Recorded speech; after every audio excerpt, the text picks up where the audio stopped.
Ever had a teammate that you were sure did not deserve their rank? Bro, you're gonna die. Well, that teammate is me, who, as you can see, is having problems with the PvE elements of Apex Legends. Gameplay such as mine tends to have an effect on my teammates. And I don't blame them one bit, because I'm the kind of guy who throws an IQ 200 grenade with IQ 20 precision. Yeah, I died to my own grenade, but worse than that, the game gave someone else the credit! Now you know who you're dealing with. My name's Ragtag, the greatest gutter tier gamer on the face of this earth, and today's ranked games went better than expected. But my idiocy did not disappoint all the same. Me and my band of magnificent noobs landed in Stormcatcher, and I settled on the best loadout known to man, the triple spit and the take fire. Something like that. Octane was the first to spot enemies, but I needed my survey glasses before committing to first contact, and he was right. She was right. Anyway, on my way, my queen! A jump pad, great idea!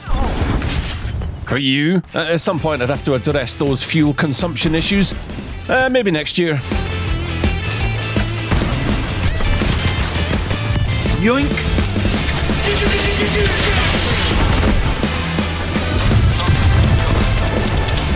Oh yeah. Oh yeah.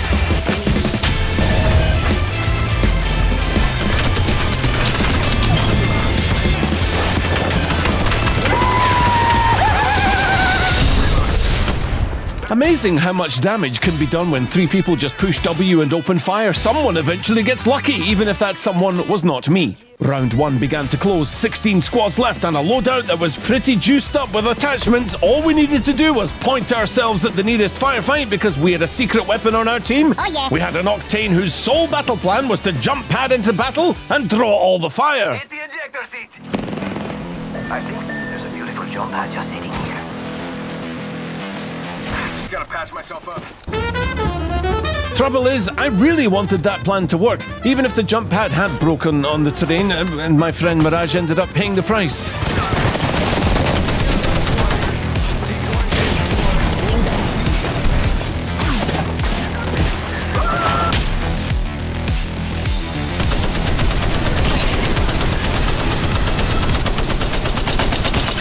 Starting to think I'd have done better with the one-time sight.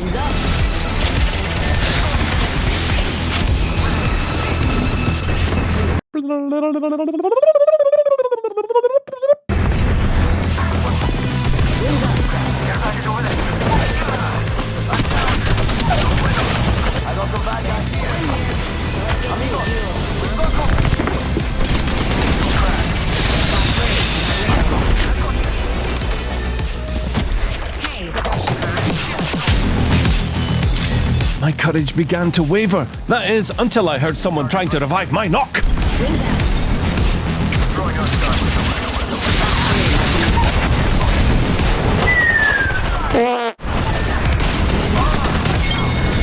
Good job, Payton. I'll be over here taking every last bit of meaningful loot. However, our job here was not yet complete, and with me having a trusty 2x scope, could the take fire, the Spitfire, could it finally hit its mark?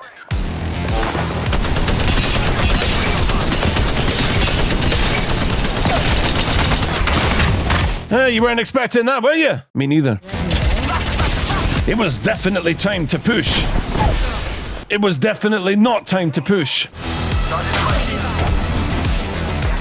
We had lingered too long and round 2 ring was decimating everything in its path. Fortunately, the airline for poor planning vagabonds was cleared for takeoff, and we left the rest of those pedestrian peasants to their fate.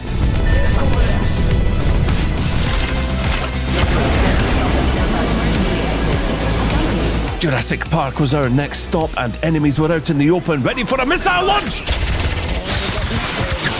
Okay, they weren't, but by Jove, they'd be resting in pieces if they were. Turned out, they were in the tunnels instead.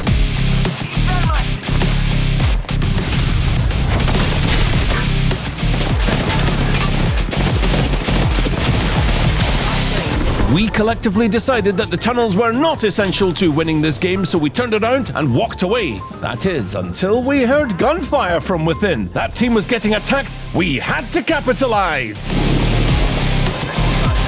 Let's go!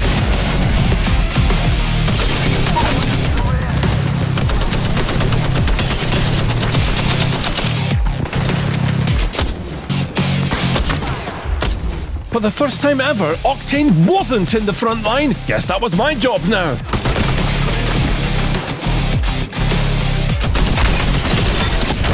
Hey, Octane, do you want to be squad leader again?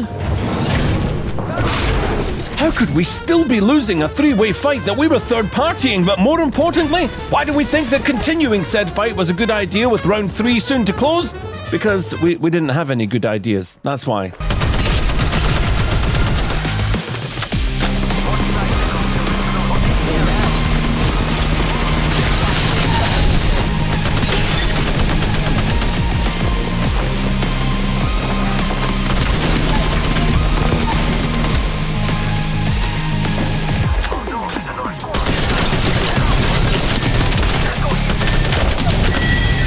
It was at this moment I glanced at the clock and realised we were in deep trouble. So while Octane begged Payton to pick him back up, only to be thoroughly ignored, I had bulldozed my way to the other side like the magnificent donkey that I am, thinking that I was going to escape for the sake of the team.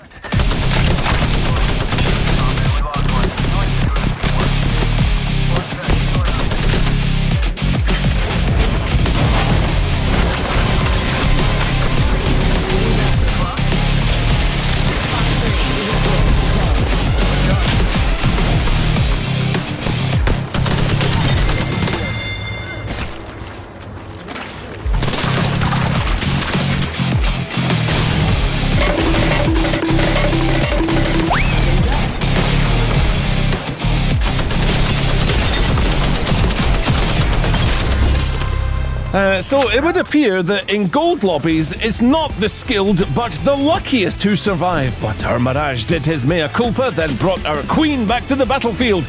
And what did I do while Octane was getting thoroughly picked on? I went for more loot, of course.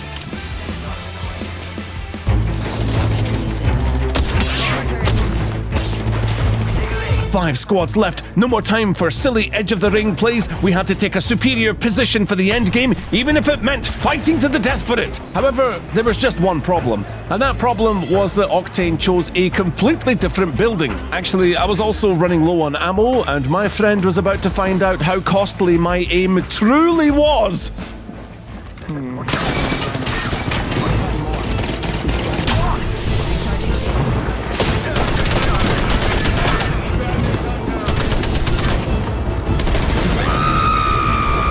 On my way, my queen! Even though we left our Mirage to his doom, our squad leader had not given up and went for the heroic revival. Absolute legend.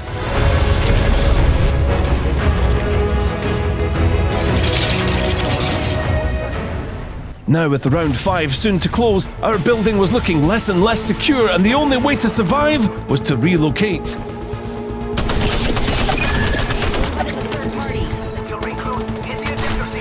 As much as I like the idea of a good old jump pad, there were safer ways to fly.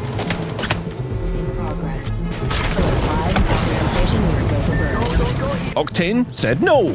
Then he said yes. Then the enemies said no. Oh well, good luck, buddy. By the way, I should point out I was still desperately low on light ammo, and I was steering us into a massive battle without our third teammate.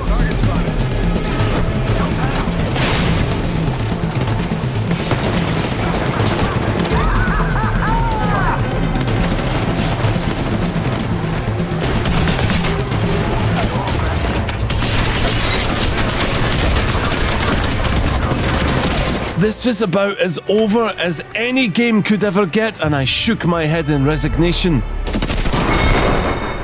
Then something unbelievable happened. The enemy who killed me was shot at, he sprung away with his downed teammates, and Octane brought Mirage back into the fray. And if Payton was back, then he may feel so inclined to grab my banner. And if that happened, well, this game just went from 1 HP in a dream to a real chance at victory.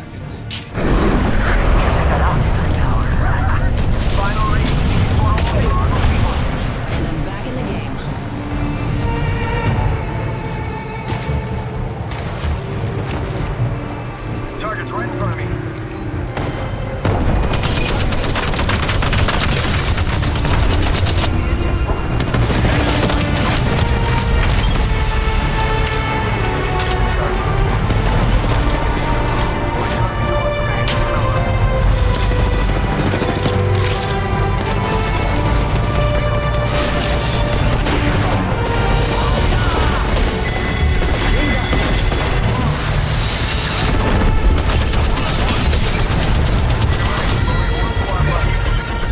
Winning our first game of the session, we both logged off for the rest of the day, not wanting to tempt fate. But I hopped on the next morning, and probably shouldn't have, because I was about to upset my teammates. And despite how rich our landing spots should have been with loot, double Spitfire was not how I saw my day going, and made a detour to pick up a trusty longbow. Little did I realise that my squad were headed south, and it wasn't until they pinged that I found out how far away I was.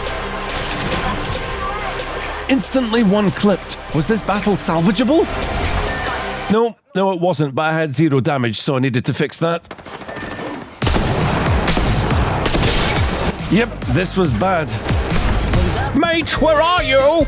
On advice of counsel, I declined to answer that question on the grounds that it will make me look foolish. Bangalore crawled away, making the decision of whether or not to wait an awkward one. But I needed my squad to know that abandonment was not my MO. Slowness and stupidity were, actually. But I would still put it all on the line for them, no matter what. Save your wingman.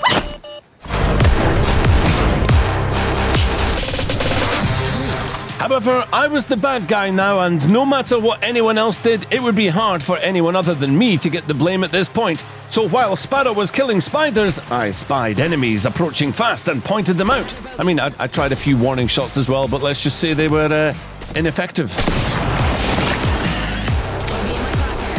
My pings should have been enough, but Bangalore's hatred of arachnids gave her some tunnel vision that, well, she paid for.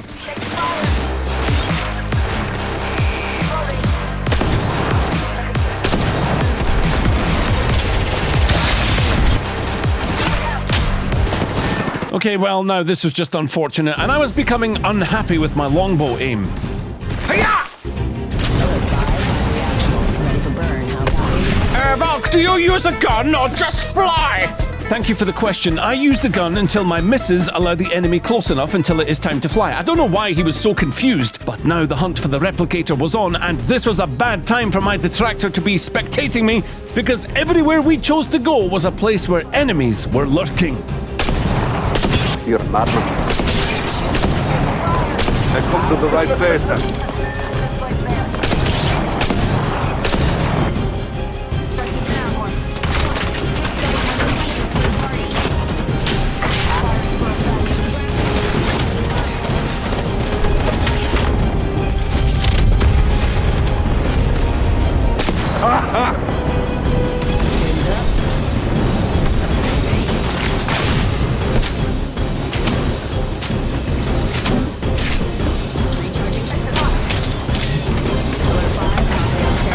Do you use a gun or just fly? By fiddlesticks and foliage, I fly! This was no longer just about reviving Sparrow, it was about reuniting with Bangalore, and worse than that, she was being pushed. I had to find my accuracy with the longbow or face further lambastment from Sparrow.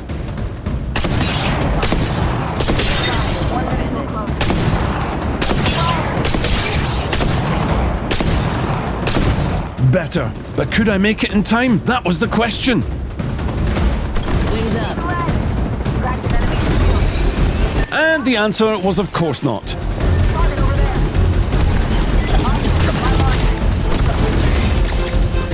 Another team arrived too, with the only solace taken being that I now had the distraction I needed to craft them both.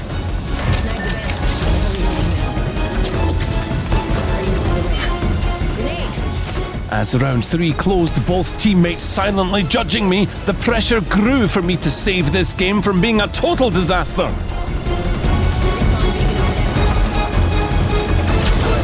Valk, do you use a gun? No, I don't, but I will bring you back!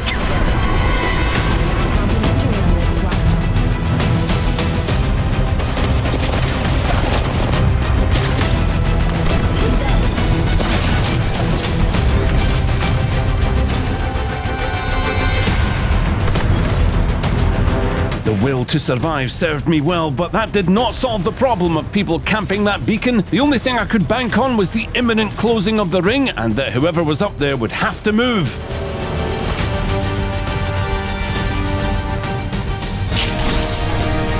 We were whole again, but not alone.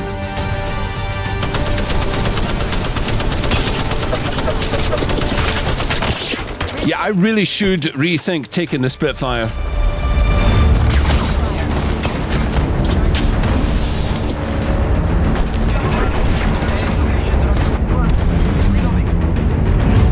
5 about to close. Nobody on the map wanted to push, which meant the longbow could be a bit of fun here.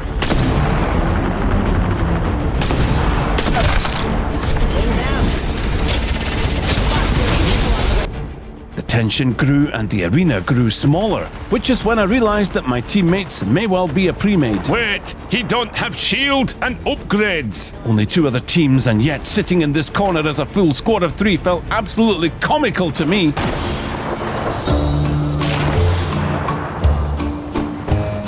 2 squads, we go! I mean, it's been 2 squads for a while, so surely we go now. No. I ult at 0. Now we were talking. The final fight was upon us and we had the advantage of surprise. Wings up.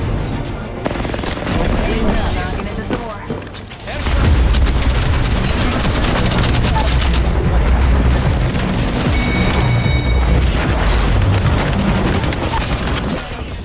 Outside was far from safe, but it wasn't over yet.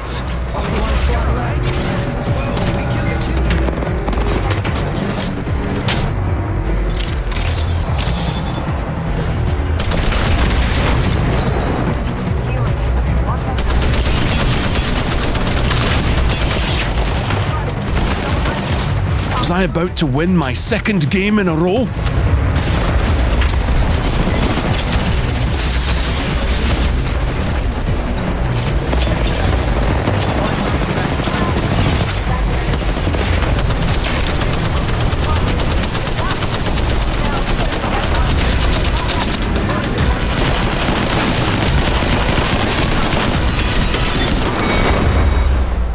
You know what? You could have a 3-course meal in the time it takes to reload the Spitfire, but securing 2nd place for my squad left me with a mild feeling of vindication for that non-stop flight mode. Can't wait to smash a bunch of windows in the next season, so until then, take it easy, catch you on the next one, later!